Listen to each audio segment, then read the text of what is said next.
Poštovani predstavnici medija, dobar dan, moje ime je Goran Ivančević, ja sam profesor doktor i šef sam, predsjednik sam poslaničke grupe NADA, koju čini Nova demokratska stranka Srbije i Pokret obnove Kraljevine Srbije.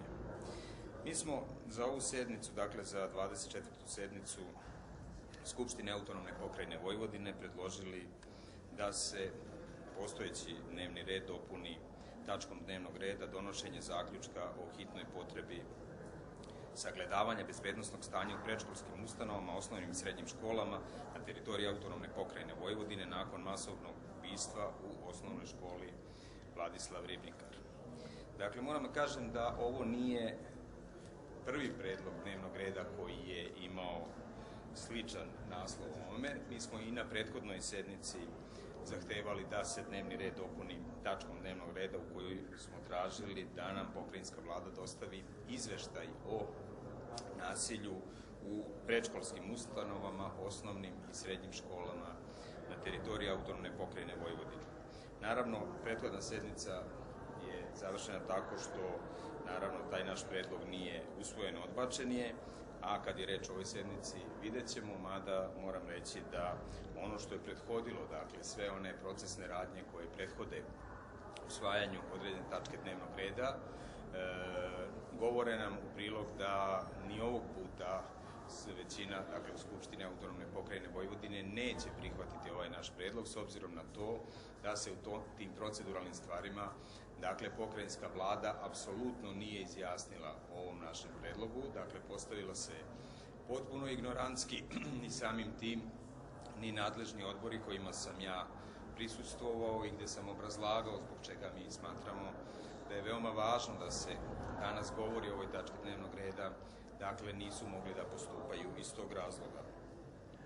Nakon ona dva stravična ubistva o kojima je već bilo mnogo reči, nekako manje pažnje je privuklo ono što se dogodilo u Odžacima, a što je u direktnoj nadležnosti pokrajinske vlade. Dakle, to je nekako ostalo u senci s obzirom na to da mediji koji pokrivaju nacionalne frekvencije, a koje su javno dobro i trebali bi da informišu građane, tako, na blagovremen i pravovremen način, apsolutno nisu našle za shodno da o tome izveste. Taj zločin je po svojoj prirodi, po svom karakteru, manifestaciji i celokupnom toku događaja kako se sve to odvijalo, dakle, jednako strašan, ne toliko, naravno, nisu izgubljeni dečiji životi, ali po onom što se dogodilo zaista jeste strašan.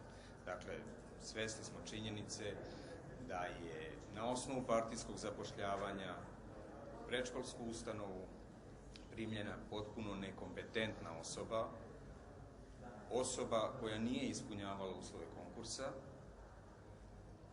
Postavlja se čitav niz pitanja, dakle, na koji način, kako je uopšte primljen u tu ustanovu, kako mu je dozvoljeno da radi sa decom i postavlja se pitanje kako je uopšte prošao psihološka veštačenja, odnosno psihološke procene. U tom smislu, dakle, i kasniji sled događaja, dakle, ono što smo mogli, nažalost, samo iz medija da pročitamo, tiče se upravo odnosa same institucije i predškolske ustanove i ostalih institucija prema roditeljima te dece, a reč je o izuzetno teškim krivičnim delima. Dakle, kada se pojedinačno saberu sva krivična dela, njih je preko 50. Iz tog razloga u ovom predmetu postupa Više javno tužilaštvo u Somboru. Naravno, nasilje je postala ključna reč u našem društvu. Svi smo izloženi određenoj vrsti nasilja. Nakon usvajanja francusko-nemačkog sporazuma eskaliralo je nasilje na Kosovu i Metohiji i ono se prostire kroz celokupnu strukturu našeg društva. Dakle, došli smo do tog nivoa da su nasilju izložena i deca u predškolskim ustanovama. O tome smo danas želeli da razgovaramo, ali ja, kako stvari stoje, sam uveren da skupštinska većina neće imati sluha za ovu temu. Zahvaljujem se. Evo, samo kratko, još minut, uvažene dame i gospodo novinari, ovo će biti, evo, drugi put, sećate se prošle sednice da vladajuća većina ovde odbija da razgovaramo o fenomenu nasilja u obrazovnim i predškolskim ustanovama, kojeg definitivno ima i svima je jasno da je sve prisutno i prožima sve pore i obrazovnog sistema i društva. Ako im smeta što inicijativa dolazi od opozicije, evo neke preuzme, uopšte nemamo s tim problem.